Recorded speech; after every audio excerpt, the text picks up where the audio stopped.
Alright mga boss,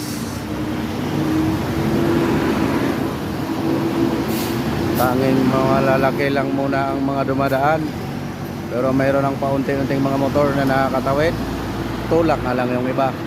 Pagdating sa mataas na lugar, tulak mo na lang para makatawid ka.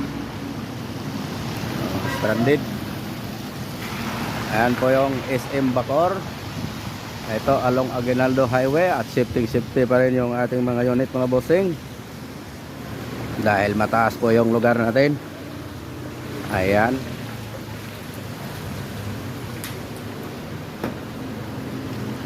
At medyo bumaba na yung tubig.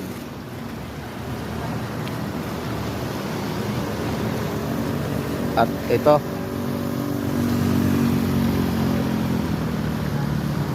tinanga yung poste, kahoy, laylay tuloy yung metro.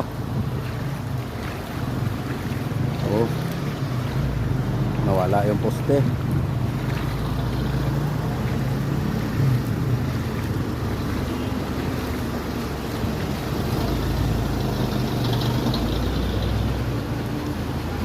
Marami pa rin stranded sa kabila. At ito mga tropa na masada.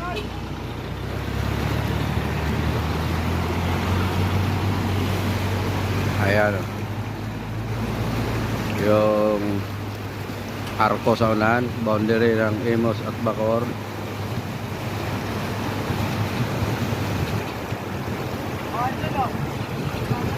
At ito yung ilog. Galit na galit pa yung tubig. At sana hindi na umulan para humupa na. Ayun, tumirik si kuya. Hindi na may start.